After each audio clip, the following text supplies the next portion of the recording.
Welcome to the Visible Art of Translation podcasts. This series of podcasts are part of the EU-funded INCREC project.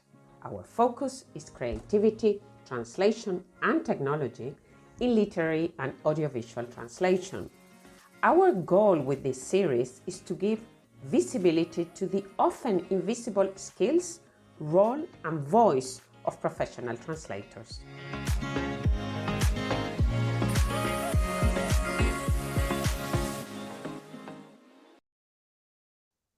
Hello everyone, today I'm joined with Tjadine Stheeman.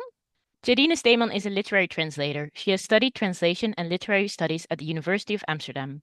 She translates from English into Dutch, and she has translated many authors and stories, from Margaret Atwood's The Penelopiad to Jan Martel's Life of Pi, from Natasha Maasvik and David Sedaris, to Jonathan Safran Foer and Zadie Smith. She has also taught translation at the Academy for Literary Translation, and she's an editor of the translation magazine called Pluck. So welcome, Tjadine. Thank you very much. So with this podcast, we basically always begin with this question, which is, how did you become a translator? How did you get into it? Well, it started at my high school. I did gymnasium.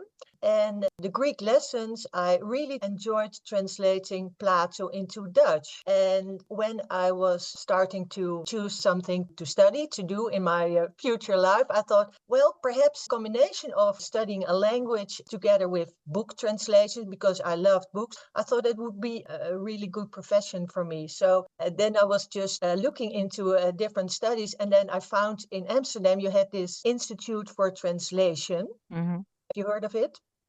Yeah, I think one of the other people we interviewed also went there or studied there. I think it's Peter Bergsma, yeah. Mm-hmm. It was a part of the university, but it was separate from the university. It was called Institute for Translation. And there you could study translation or the art of translation. And I chose French and English to study there. And I did this Institute for Translation. And French was my first language and English my second language. So actually, I was educated to be a French translator. But in Holland, we've got not many French books to be translated into Dutch. It's mostly Anglo-Saxon literature.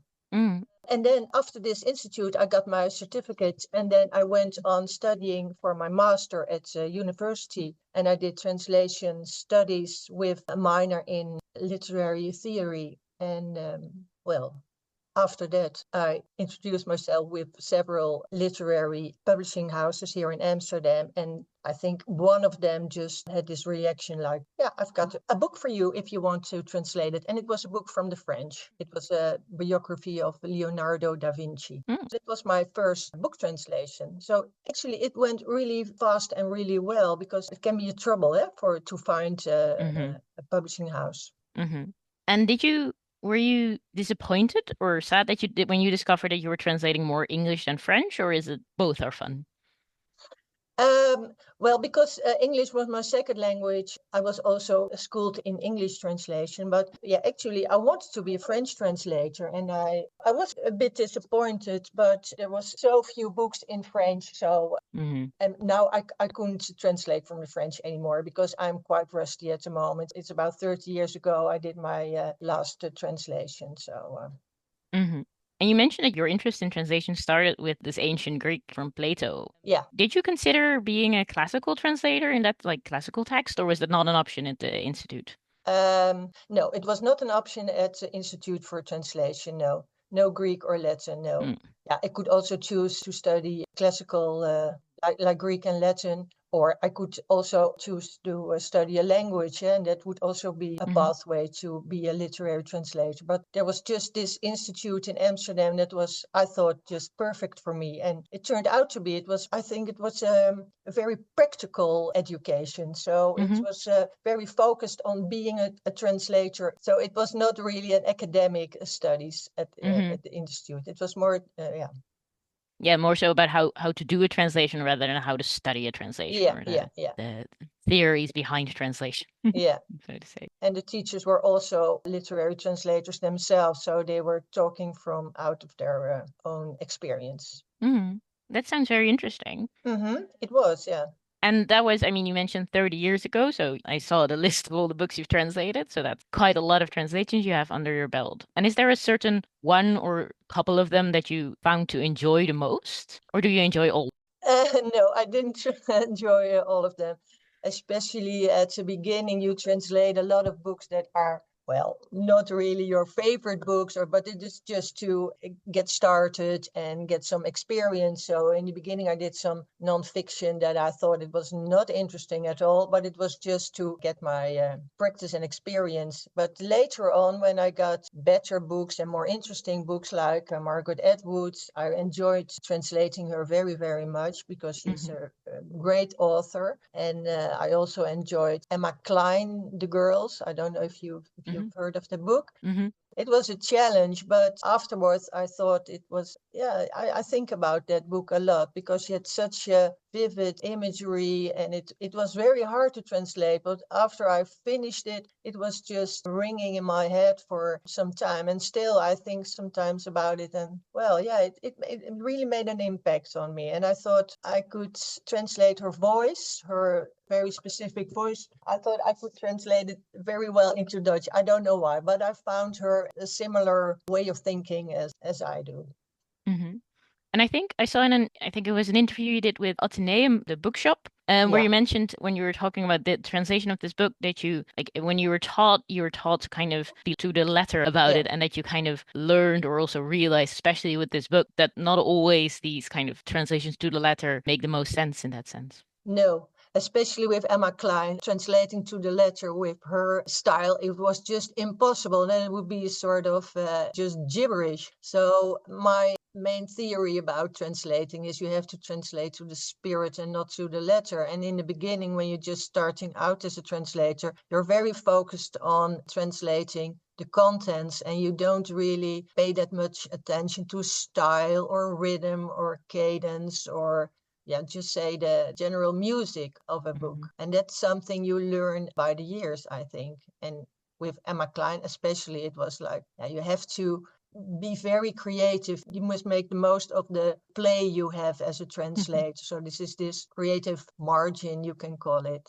So I had to expand it to the utmost. Well, it sounds like a very big challenge and fun at the same time. Yes, it was. And in general, what do you think makes a translation difficult, or what do you think are main difficulties when translating? Well, the difficulty is that you've got this sort of balance. You have to be true to the author, to his or her style, to the content, but you also have to be true to your reader. So it must be an enjoyable experience for the Dutch reader as well, because they don't have the English book before their nose. So this is a sort of very delicate balance. And when you begin, you tend to stick to the contents. And when you get older and you've got more experience, you're going to expand your creative play. And I think you're more aware of the play you've got as a translator.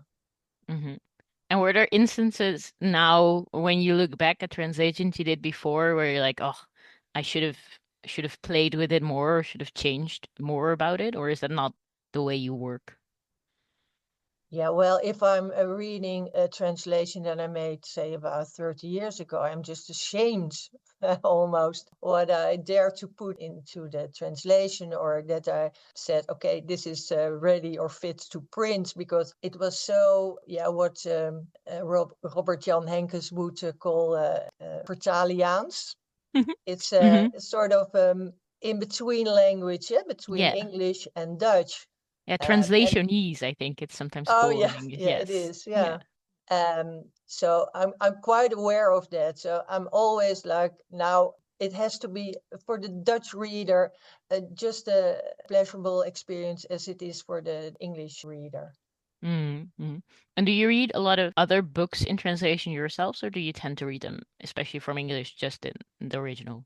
Yeah, in the English, I tend to read them in the original language, but I just read a translation by Peter Bergsma from Coetzee, and I thought it was just so beautifully translated, so very elegant and light, and I could just see without knowing the source text, the translation was really, really good. Mm-hmm. But I tend to read it in the original, in English, that is. But Spanish or Russian or I don't know, I read in translation. Mm-hmm. But even then, I can, if I don't speak the language, or I can also see by the Dutch translation if it's well translated or not. It's just because of the turn of phrases, composition, the music, the rhythm. It's all part of a good translation. Mm-hmm. Mm-hmm. So you mentioned that you read translations, especially from other languages. Do you think you look at that differently because you're a translator yourself? Or do you think if you had not studied translation, you would have felt this difference in the language between a good and a bad translation, or a very good and a slightly less good translation? No, I think it's what you call professional deformation. I'm always, even if people are talking or if I'm looking at subtitles at television, I'm always thinking, is this well translated, or what would have been the original? Or Mm. I'm always very aware of every utterance of language or speech, or yeah. Mm. But I'm also reading a lot of Dutch literature Mm-hmm. just to see how Dutch writers are composing their books, how they compose their sentences, what sort of words they use, the length of the sentences. Or I think that's very interesting also for my own practice, because translation is also writing. Mm-hmm. And we were talking about creativity and creative play a bit ago. And I wanted to ask you a very difficult, I think, question, a very broad question at the very least. But how would Yes. you define creativity in translation? Yeah, that's a very, very hard question. What is the Mm-hmm. creative process you go through as a translator? But I think it's starting as soon as you read a sentence or a book, and it doesn't stop. So if you have translated a sentence or a chapter, it doesn't stop there. The creative process is an ongoing process. So if Mm-hmm. you're walking in the streets or under the shower or even sleeping at night, it goes on and on. So the next day you will look at your own text you did the previous day and you think, oh no, this should be this, I should alter that. Or it's just this, ongoing process. And Mm-hmm. of course, you can't make it your own book. You have to be true to the style of the author. But I can't say that it's, even if you turn in your translation, it's a sort of like, okay, this is it for now, for the moment. Mm-hmm. And then you get your translation back and you think, no, this has to be different. Mm-hmm. That's sort of frustrating, even from the creative process, I think, because it doesn't stop. Mm-hmm. And do you think the creative process is the same across different translations from poetry or prose or different types of literary texts? Yeah, well, that's a good question. I did some translations of Anne Sexton's poetry for The Gids. It's a literary magazine here in Holland, and Awater. And if you translate poetry, you feel you've got a much bigger play than if you translating prose, because it has to be like a Dutch poem. Even it has to be there in its own right, Mm-hmm. to work by itself. And because a poem is also a different form of literature, so I feel entitled to play more with rhythm and color even. Mm-hmm. And that rhyme is not even that important, but then it's got the same sort of music as the original. Mm-hmm. I think I heard someone once say or describe, I think it was translating Shakespeare, they were talking about that you can, of course, always translate a poem from English to the Dutch version of the English, but what you want is to make it almost like a Dutch poem. That's what I mean. Yeah. Yeah. Yeah. And that is the weird combination between feeling more free with poetic license in a poem, but also Yeah. more restrained because there's so much style and things happening like between the lines, really. So that kind of Yeah, difficulty. yeah, and it's also every translator has its own interpretation, and that's quite all right with poetry. But with prose, it's a different thing. Yeah, then people get more strict. But with a poem, you almost expect it from, like Shakespeare sonnets. There are hundreds of very, very different translations, and you can do it in slang or in very modern jargon, or yeah. It's all good in their own rights. And is there one you enjoy more in a sense of poetry versus prose, or do you enjoy both but in different ways? I enjoy both of them, especially because it's a different kind of translation. Yeah, but if you want to earn money, it's advisable not to translate only poems, but to do some prose as well. But I like prose because then you get in some sort of flow from a story or the characters or yeah. And was there a certain book or certain text you struggled with the most?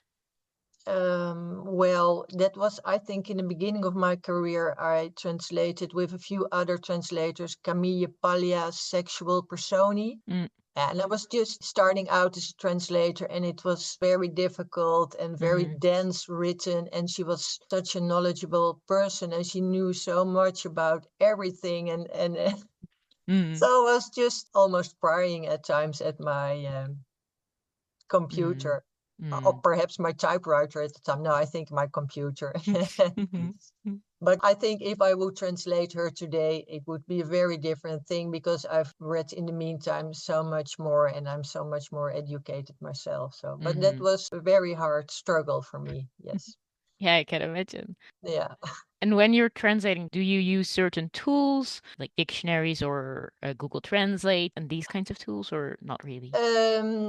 Yeah, well, I use the Vandalen dictionaries, but I only take this as a general guideline because it's not updated. So I'm just using it for, well, just a sort of main direction. And I use the Synoniemennet a lot, the Thesaurus, Lingui, Urban Dictionary, and also something like Google Images. It can be very helpful. The other day, I think I was translating Zadie Smith, yeah, and in one of her essays, she was talking about a holiday table. I thought holiday table, I was just thinking about vacation and then I typed it into the Google search and the image immediately popped up with a Christmas table. So I thought, oh, of course, it's a Christmas table. It's the kerstdis, as we say in Dutch. So that can also be very helpful also with, certain types of clothing or dishes or I don't know. Yeah. To just get a feel of what it But is. I'm not using a ChatGPT or Google Translate or No automatic translation tools in that sense. no. I don't know if there are any literary translators who do. And what do you think the impact of these tools are on translation and perhaps even on creativity in translation? Yeah, that's a good question. Sometimes I just run a chapter through ChatGPT just to see what's the result, and the result still it's not really good, and you get a sort of bland translation. It chooses always the most general solution. So I think it's not. When you're a human translator, you carry your background, your education, the books you've read, everything you've experienced, you've learned. And a machine translation, it's just translating word for word, sentence for sentence, and it has not this context. Yeah, I think the translations will be readable, but they will not be enjoyable because it misses the human spirit, the human soul. And do you think the use of machine translation will become more or increased, especially in literary translation? Do you think it's going to impact the literary translation scene? Well, yeah, not yet. In literary translation, not yet, but there's also translating chick lit or very not simple books, but you know what I mean? That it's not really with much layers or there's also a Dutch publishing house that's already experiencing with AE translations of certain books. Yeah, Veenbos and Koning, I think it is, right? Yeah. But the other day I was just having my contract for book translation, and it said specifically in the contract that I'm not supposed to use any IE tools. I have to translate it all by myself. So, but I think I don't know, the speed of the development is so enormous. So perhaps in a few years it can replace humans. I'm not sure. Perhaps you've got more knowledge about it than I do. Yeah, I think at this point we're definitely far away from that, especially if we're talking about literary translators, because as you said, it tends to choose the most general or more likely translation, and you kind of miss the human touch. The human touch, yeah. Yeah, Yeah. yeah, it feels a bit off. Yeah, but this is something we still find important, like style and deviant style or quirkiness or metaphors and all the things that make a book. We think Mm-hmm. it's important, but perhaps the generations after us think, well, style, I don't care if it's just a pleasurable read. Mm-hmm. So perhaps that is changing also because of AI, that people don't expect as much from an author anymore. It's just like if it's exciting or if it's I don't know. Mm-hmm. Perhaps style is going out of fashion. Could be. I don't know. That they just think it's good enough for them, that it doesn't matter if the metaphor might sound a little anglified. Yeah, or that they don't want to read metaphors anymore, just plain written books. I don't know. Mm. Mm. And do you think this will change the translation industry, but also how people engage with books or with media? If we're also talking about television and those translations.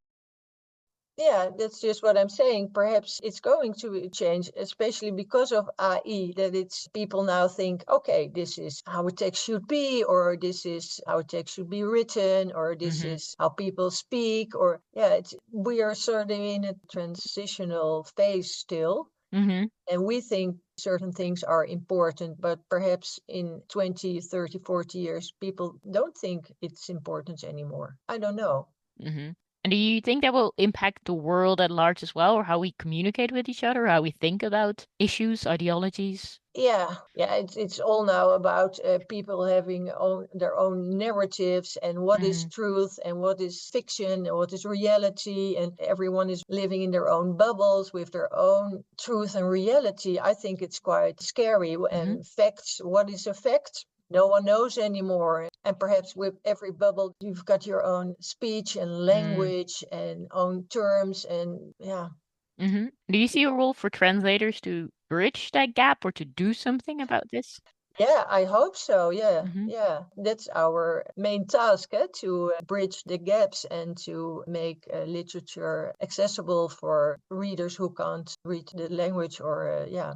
And do you also sometimes feel that with translation you not only bridge the gap between languages in that sense, but also in terms of cultures or practices or opinions even? Yeah, yeah. I think that's also a very important part of translating. And that's also why you should not naturalize the text. And there was also like exotize and naturalize, Mm-hmm. that you're not translating to the Dutch situation. Mm-hmm. And we've been talking about machine translation in this negative way, which, as we discussed, could very well be. But if there was a way you could create a tool that would be most useful to use, if you could create any tool you wanted to, which kind of tool or technology would this be?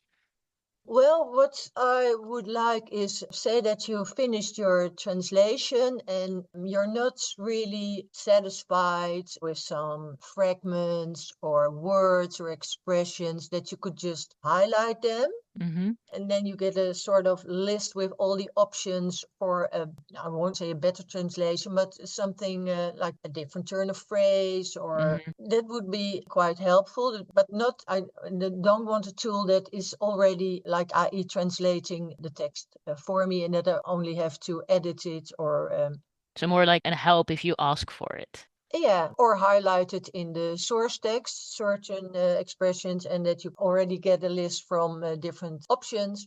Or perhaps if you've already translated some chapter or a whole book, and that you just highlight the difficulties and the uncertainties in your translation, Mm-hmm. and then that you would get a list of options for a different translation, or I don't know. That would be helpful, I think. But perhaps that's more the work of the proofreader that you're doing then. But it does sound like a nice tool to help you with Yeah. difficulties or suggestions sometimes. Yeah, suggestions. Yeah, Yeah. yeah, Yeah. yeah. That sounds good. And I think for our final question, and hopefully on a more fun note, is so translation. is not always very well known. And you mentioned, I think, before in an interview that it's not necessarily a bad thing that translators aren't at the forefront, but that it's good to have some information and to know a bit about them. So very briefly, if you would have to give a promotional talk about translation, how would you urge people to think about translations and translators? Yeah, I know there's now the publishing houses are obliged to put the name of the translator on the cover. It's I think to get a grant from the Nederlands Letterenfonds, your name as a translator has to be now on the cover. Otherwise, you don't get your grant. I don't know if putting your name on the cover is making the art of translation more visible or more understandable for the reader. I think it helps more to get perhaps in a review to have a little text about the translation or how it's done, or perhaps more interviews.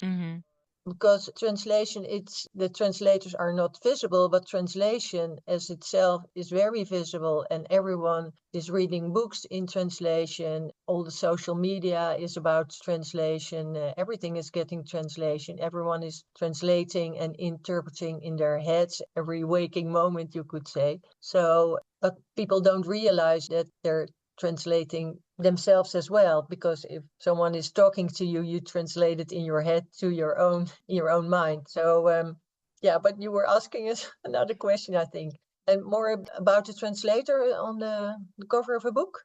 Yeah, or otherwise, basically, where you were talking about this idea of how we can celebrate perhaps translations and translators.